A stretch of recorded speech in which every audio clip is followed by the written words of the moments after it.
Será que a Mia é uma marcada? Será que os elementos só se fundem por causa dos sinos? Vamos conversar sobre isso e muito mais no vídeo de hoje. Siga a Ordem Paranormal News para receber as principais notícias de Ordem Paranormal RPG. E aí pessoal, aqui quem fala com vocês é o Lúcio, o seu narrador, para mais um vídeo. E eu na aba comunidade do canal deixei aberto ali para vocês fazerem umas perguntas para mim responder. E agora nesse fim de mês muitos de vocês foram lá, fizeram as perguntas e aqui estou eu para respondê-las. Vou tentar ser bastante rápido, mas sanar as dúvidas de vocês. Lucas perguntou aqui se os elementos só podem ser combinados pelos símbolos ou se existe outra forma de combiná-los.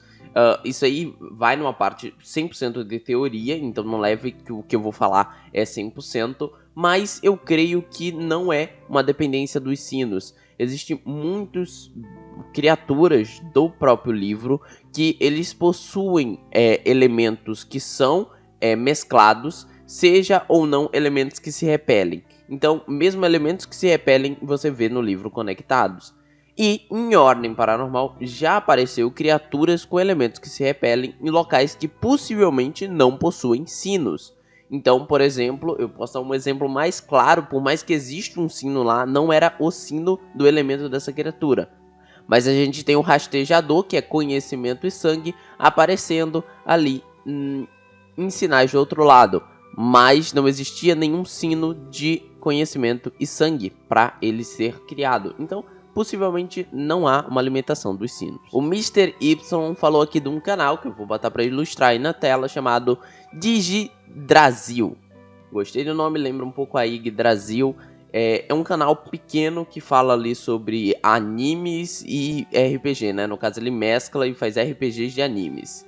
Eu não conhecia, tá, Mr. Y, mas eu dei uma olhada, gostei da ideia de fazer RPGs. Acho que precisa um pouco mais de focar em fazer um só, finalizar e fazer outro, porque eu vi que estava um pouco bagunçado, eu não sabia se eles finalizaram um ou se foram para outro antes, o que ocorreu. E ele perguntou se rola fazer análise desses canais pequenos. É o que eu já falei no meu outro vídeo, eu hoje em dia não tô mais fazendo tantas análises por duas coisas, eu não tô com tempo para assistir e sobre canais pequenos, eu tenho medo de fazer uma análise e esse canal se sentir triste, porque eu sou um cara crítico, eu falo mal, e eu sei que o canal mesmo pode falar, não, eu não tenho problema em você falar de mim, eu sei, mas mesmo assim como um criador de conteúdo, eu falo, eu nem me importo com os comentários, mas no fundo você se importa quando alguém fala do seu trabalho, por mais casca grossa que você seja, dói. Então, por isso que eu não gosto de fazer.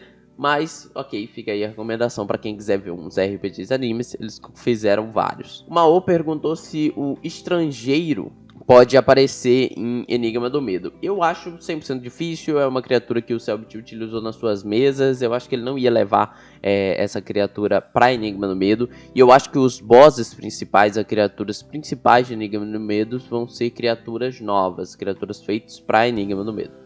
O Luiz Joffrey perguntou aqui, e ele finaliza com bom dia, boa tarde, boa noite. Sempre tentem dar bom dia, porque eu normalmente gravo de manhã. É muito raro eu gravar à noite ou à tarde, é sempre de manhãzinha, solzinho batendo aqui no meu rosto, fica bem melhor. Ele perguntou se eu tô hypado para o terceiro spin-off, e falou que não tá, que tá com medo de não gostar, né, que acha que não vai gostar, porque ele já não foi com o Wishdall até o final e tal, e ele tá falando, bom, é normal, o hype de Ordem Paranormal, eu já falei um vídeo sobre, é normal, o público, alguns se desgastaram e outros só tá percebendo, eu não sou obrigado a assistir tudo, eu assisto o que eu gostar, o que eu achar legal. Então, assim, terceiro spin-off, eu estou bastante esperançoso para essa spin-off. Não vou falar que eu tô super hypado e tal, eu não tô, oh my god, se não lançar a próxima semana eu morro. Mas assim, eu tô esperançoso porque eu acho que vai ser uma das temporadas que vai ser mais porrada mesmo, que vai ser mais brutal. E creio que faz muito sentido ser isso. Osni foi a de investigação, Isdol foi a de comédia, agora só falta uma coisa que é a porrada que tem sempre em Ordem Paranormal, os combates. E eu acho que vai ser interessante. O Selbit, ele sabe criar design de criatura, por mais que eu acho que ele não saiba usar na maioria das vezes, mas eu acho que vai sair umas criaturas muito legais, vai dar pra ter muita coisa. Então eu tô mais hypado com a próxima spin-off para poder fazer mais vídeo. O Davi Leônidas perguntou como funciona a Nex em Ordem Paranormal, se é 5% a cada missão. Sim, é 5% a cada missão, é dessa forma que funciona, é dessa forma que tá no livro. Se você acha que toda a Escola Nostradamus, né, toda a temporada de Ordem, vale como uma missão, ok, ela é uma missão. Agora, se você puxa para, por exemplo, Segredo na Floresta,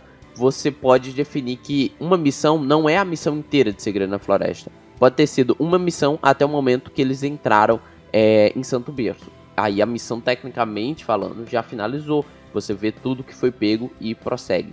Também tem a questão de desconjuração. Desconjuração, você vê que o Selbit ali meio que exposição paranormal era por encontros paranormais. Quanto mais criatura você vê, mais você ganha Nex. E é o que eu faço na minha campanha de Máscara da Maldição. Quanto mais criaturas e eventos paranormais você vê, mais você ganha de Nex. Então assim, cara, o que eu recomendo? Você pode usar essa de uma missão, só que você dá mais, você dá esse 5% quando você achar, pô, os jogadores já estão cansados de usar as mesmas habilidades sempre e a gente está começando a subir o nível das criaturas. Passa ele de nível, ok? Tecnicamente falando, eu falaria para fazer assim. O nome é meio bugado, mas parece ser Joffrey ou algo do tipo, mas tá aparecendo aí na tela. Ele fala sobre a importância que o Aaron e a Shisui poderia ter, se eu acho que vai ter esse momento. Eu acho real que não. A gente viu muito NPC em Ordem Paranormal, muito NPC mesmo. E quando você vê a fundo, poucos NPCs em Ordem Paranormal têm uma grande importância, ok? Poucos têm uma importância como teve o pai do Arthur, o Brulho. O Brulho foi uma grande importância para a trama, porque ele se envolveu em tudo aquilo. Mas a maioria dos RPGs, dos NPCs de Ordem nem vão se envolver tanto, ficam mais de fora. Mas existe uma pequena chance de quando o Aaron mostrar quem ele realmente é, realmente ele tem alguma conexão muito forte com a trama e ele se torna um personagem importante. Agora a Shisui, acho que não. Acho que a Shisui vai ser sempre o personagem que vai ficar de canto, porque eu diria que ela é a substituta do Senhor Veríssimo, não, digamos assim, no canon. No canon, ela seria a substituta do Senhor Veríssimo. Mas já que o Arthur tá na história, meio que vira o Arthur. Mas é mais a Shisui mesmo. Eu acho que é meio que pra quando terminar a Ordem, se você quiser fazer uma campanha continuando depois do término de Ordem, mas sem considerar o Arthur, a Shisui é a próxima Veríssimo. O Felipe Pedrosa perguntou se dá pra criar um instinto superior em Ordem. Olha, eu não sei se você estava se referindo ao instinto superior do Goku como uma forma de homebrew, ou se você estava falando tipo um personagem que é o cara dos instintos superior. Olha, eu acho que até que dá, é só você se focar de forma paranormal, você ter muita defesa, principalmente de esquiva. Se você conseguir subir a um nível absurdo de bom, você pode descrever, principalmente se você pega, não sei se quem dá esquiva é morte, ok? Eu não sou o cara mais ligado no sistema, não sou o cara assim que sabe fazer os 50 bilhões de combos. Mas se você pega algo, acho que ligado à morte, você pode falar que o tempo para você é extremamente devagar. Então você só vai desviando das coisas perto de você. Então toda vez que o mestre narrar, você fala, desviei aqui de boas. Então, se for assim, se for um homebrew, aí vai depender, né? Tem que ver qual homebrew você quer usar e coisas do tipo. Essa pergunta aqui é bem de livro. Eu vou responder com a 1.1 do Ordem. Não sei se teve alguma alteração para 1.2. Ele fala o seguinte, vamos lá. Se tem um personagem 99% de Nex, que ele é um combatente tropa de choque, e ele não pode receber indefeso, por causa da técnica inquebrável. E no golpe de misericórdia, que é pra você matar um personagem, lá fala que pra você utilizar o golpe de misericórdia, você tem que atacar um personagem que esteja indefeso e adjacente a você. Tecnicamente, se você ler Ipsis Literis, está certo. Você, como quando você está 99% de Nex, você não tomaria de jeito nenhum golpe de misericórdia, ok? Possivelmente nem mesmo se estiver morrendo. Agora, interpretativamente, a pessoa tem que ver se faz sentido. E eu acho que faz sim. Você não toma por causa que isso é especificamente falando quando você está morrendo, você não toma isso. Então seria que você não fica desacordado, tonto e tal. Você fica meio que ainda se movendo, defendendo, mesmo morrendo, você tá tentando tancar os golpes. Então, eu até diria que sim, eu deixaria dar esse mole para meus jogadores, porque eu sou bem mestre coração mole. Eu deixo os jogadores fazerem o que eles se sentem mais agradável para fazer na maioria das situações, se não for ferir uma regra de uma forma muito poderosa. E para mim isso não é. Mas aí você teria que ver com o seu mestre. Eu não sei se você for o mestre, você pode deixar seu jogador fazer. Cabe ao seu cargo também. A capivara que usa óculos fez várias perguntas aqui, eu vou fazer da forma mais rápida. Qual o seu jogo favorito? Eu sempre falo, existem vários jogos favoritos pra mim, mas eu vou eleger um aqui, que é o que eu mais estou pensando. Devil May Cry 5 é um dos jogos que eu mais gosto de jogar, é um jogo que eu me sinto muito feliz jogando, mas eu também vou eleger outro aqui, que atualmente eu jogo praticamente só Fortnite, então vou eleger ele também. Como vai a vida? Vou fazer a resposta de sempre. Vai boa.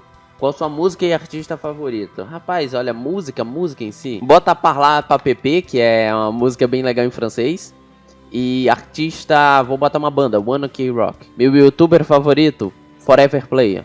Qual a origem do nome do canal? Tem um vídeo falando da origem, então eu vou aparecer a thumb na tela com o nome embaixo. Qual a senha do canal?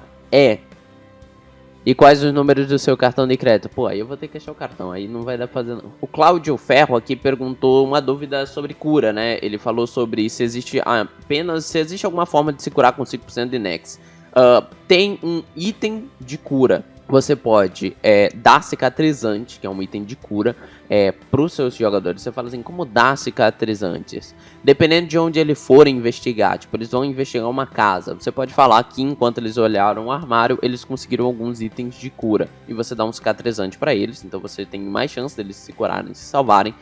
Você também poderia fazer alguma questão, como na hora que os jogadores forem fazer dormir, que foi a sua pergunta, ao invés de você curar mais, literalmente, você pode deixar os jogadores acabarem dormindo em locais mais confortáveis. Você não precisa sempre obrigar os jogadores a dormir num lugar ruim ou num lugar normal. Você pode fazer eles dormirem em um lugar que cure um pouco mais. Então você pode fazer várias dessas técnicas de mestre para tentar fazer isso. Você também falou, se for uma campanha longa, creio eu que se for uma campanha longa, em algum momento eles vão chegar em 10% de Nex, e aí se tiver alguém como médico de campo, ok, se não tiver, não se preocupa, faz parte do sistema, mesmo sem um médico de campo na tua equipe, você pode dar outros jeitos de curar e de curar seus jogadores, principalmente utilizando cicatrizante. Se você quiser dar uma homebrew, né, dar uma mudada nas regras, você pode criar alguns cicatrizantes de cura menor. Então você pode fazer tipo, não, esse cicatrizante aqui ocupa 1 de espaço, mas é categoria 0, só que ele cura 1 D4, por exemplo, ou mais 1, ou algo do tipo, um cicatrizante menor, ou coisa do tipo. Você como mestre, eu sei que é praticamente suas primeiras vezes narrando, né, pelo que eu percebi, nesse sistema pelo menos, você vai dar um jeito sempre de conseguir tirar uma forma melhor para os jogadores se curarem. O Oxy perguntou o seguinte: se eu já me imaginei tendo algum dia futuro uma carreira no YouTube. Olha, cara, é o seguinte, eu já falei em vários vídeos, mas eu vou repetir aqui de novo, né? Eu faço licenciatura em História. Eu quero ser professor, eu quero atuar em sala de aula com alunos falando de histórias. Não, mas isso não, é o que eu quero fazer. Quem sabe um dia dar aula em universidade, coisa do tipo. Não sei exatamente onde eu quero parar, né? Eu quero dar aula, mas eu não sei até que ponto eu vou. Então, assim, eu quero fazer isso, mas eu sempre falo pra todo mundo que pra mim isso vai ser meu hobby, né? Porque eu acho que eu passo mais tempo lendo sobre RPG e falando de RPG do que eu passo lendo coisas de história e coisas do tipo. Mas eu me sinto bem quando eu faço isso, enquanto eu hoje em dia considero o YouTube meu trabalho. Então, tecnicamente falando, eu já considero estando numa carreira de YouTuber, ok? Não agora, mas futuramente, quando eu tiver um espacinho mais pra mim, quando eu conseguir ficar 5 horas numa live, 10 horas, 14 horas em lives, possivelmente eu vou começar a fazer lives, eu vou começar a jogar coisas, porque eu gosto disso, eu gosto desse mundo, então eu acho que sim, tecnicamente falando, no futuro, não é que eu me imaginei, mas eu me imagino fazendo as coisas mais profissionais aqui no YouTube. E é isso, e atuando aqui na área. Mas, claro, sempre vou também querer ser professor. O Nathan Barbosa dos Santos perguntou qual é o personagem de Ordem Paranormal que eu mais odeio ou menos gosto, né, digamos assim. Olha, eu vou eleger assim, eu acho que eu vou eleger mais de um. Eu acho que assim, vamos lá. Eu acho, não é por culpa da jogadora, mas eu não gosto muito. Eu poderia botar a Artemis, mas a Artemis, ela não teve nem espaço. Não é que eu não gosto da Artemis ou odeio, ela é a Artemis, ela viveu ali, fez as coisas dela, não tenho nada pra falar contra ela necessariamente, mas em si, a Beatriz eu nunca curti tanto, eu não sei, não me afeiçoei pelo ser da Beatriz, não gostei tanto, ela tem uma historinha legal por trás, mas é a historinha do Selbit criada, então meio que tipo assim, faltou alguma coisa pra me chamar a atenção nela. O Lenk perguntou aqui uma coisa sobre o meu RPG. Quem não tá vendo o meu RPG, Máscara da Maldição, no meu outro canal, tá aparecendo aí na tela. Ele perguntou sobre o mapa. Eu acho que ele tava perguntando sobre duas coisas. Primeiro, porque o mapa do meu RPG, ele é meio que um pouquinho deitado assim. Quem for lá ver vai saber, é isométrico o nome que se chama. Ou eu não sei se era isso exatamente a pergunta dele, ou se a pergunta era porque o meu mapa eu posso mover, né? Tem uma cadeira no meu mapa, eu clico e eu arrasto ela pra fora de onde ela tá, eu posso mover os objetos no mapa. E também perguntou a opinião do artista sobre isso. Primeiro, foi ideia minha, mas em si o mapa não tá feito em 3D. O mapa em si ele é 2D e, no caso, não é 2D. Ele não é feito isometricamente, ele é modificado para ser isométrico pela própria plataforma que eu uso para poder fazer o meu RPG, que é o Foundry, ok? Eu vou fazer um vídeo mais especificadamente sobre isso, mas o que eu posso falar no momento é que o artista gostou da ideia, eu pedi para ele fazer os assets, né, as coisas separadas, e eu que monto o mapa. Então, mas o artista gostou, muito legal, vou botar aí o nome dele na tela, é o Petro. O Gui Alienado, que nome, hein? Ele me perguntou, ele falou aqui, né, que já que não tem nenhum player controlando os outros, a Mia, e ela toma as suas próprias decisões, ela é considerada uma marcada? Isso é uma coisa que só o Selbit vai poder responder, porque quem é o louco que cria essas coisas do marcado é ele. Mas eu acho que de certa forma a Mia é um marcado, porque quem disse que não tem um player controlando ela? Tem, é a gente. Todos nós poderemos controlar a Mia. A Mia é, de certa forma, se for considerar em lore, ela é uma marcada. Eu não sei se o Selbit vai fazer isso dentro do jogo, mas eu até imagino uma coisa meio o que Metal Gear faz com um vilão que lê a mente. Ele poderia falar, existe uma pessoa que te controla, falar isso pra Mia. Você é uma marcada, você está fora das amarras da realidade, porque você pode fazer outras coisas. Então, tecnicamente falando, a Mia é uma marcada. A gente que controla ela. Então, eu diria que sim, a Mia é uma marcada. O HP Lip perguntou o contrário do outro. No caso aqui ele me perguntou qual é o meu personagem favorito de Ordem. Olha, eu acho que eu vou em Joey mesmo. Eu acho que praticamente um dos meus personagens favoritos é o Joey mesmo. Eu faço certeza, depois de tudo que ele passou, sendo um personagem que sempre esteve junto conosco, é um dos personagens que eu mais gosto. Mas eu posso eleger que o Dante e o Arthur também estão ali, praticamente no mesmo pau a pau com eles, mas eu acho que eu boto o Joey como primeiro. E por fim, última pergunta, o Ocam Designer perguntou aqui se a gente vai ver o Gal no futuro. Olha, eu não sei, eu acho que ver a gente vai ver, mas se vai ter alguma interação, se a gente vai ver muito Gal, se vai ter conversa com o Gal, acho pouco provável. O João ainda disse que tá brigado com todo mundo, ele ainda fala que não vai voltar, foi algo pesado pra ele, e nem é com relação àquela conversa que a gente teve sobre a comunidade ter dado hate no João. Ele já disse, é algo interno que fez ele ficar com raiva. Ele nunca ficou com raiva do público, não, segundo ele. Interno, foi dentro das mesas do Ordem Paranormal que houve treta, ok? Parte externa, não tem nem como a gente saber exatamente o que foi. Mas ele disse que não quer voltar, então eu não sei se o Selbit gostaria de controlar o João, o Gal, depois disso tudo, mesmo ele tendo sido o criador do Gal. Então pode ser que a gente veja o Gal de longe, uma torre, ou algo do tipo, ou ele nunca apareça. Enquanto eu editava o vídeo, outras duas pessoas fizeram uma pergunta, então eu vou botar na tela e responder rapidão. O Ivan Viana teve uma pergunta ali sobre montar mapas e tokens, e perguntou algumas coisas ali, principalmente com a temática do Ordem. Eu vou fazer um vídeo mais especificadamente sobre isso, mas é bem difícil, já que a maioria das coisas na internet é produto para RPG medieval. Mas eu vou mostrar algumas dicas em um vídeo futuro. E o Breno perguntou se eu tenho alguma dica para mestre de primeira viagem. Olha, para mestre de primeira viagem eu não diria que eu tinha uma dica em si. Primeiro, entende como é o jogo, joga com seus amigos, fazem eles gostarem. E depois da primeira campanha de vocês, sempre tentem fazer uma campanha onde vocês dialogam antes de iniciar. Mais ou menos o que vocês querem. Vocês querem uma campanha longa? Vocês querem uma campanha épica, assim, com o mundo destruindo em volta de você? Que é algo mais calmo? Como vocês gostariam? Sempre conversa antes de fazer uma campanha. Praticamente eu acho que essa é a melhor dica que existe. Então é isso, não se esqueçam de seguir a Ordem Paranormal News, como apareceu no começo desse vídeo. E lá no meu canal secundário, vai aparecer aí na tela rapidão, para você poder ir navegar direto para lá. Use, se você for comprar algum produto na Jambô Editora, use o meu cupom de desconto SCARAB10. Então é isso, aqui que falou com vocês pelo Dicionador. E foi.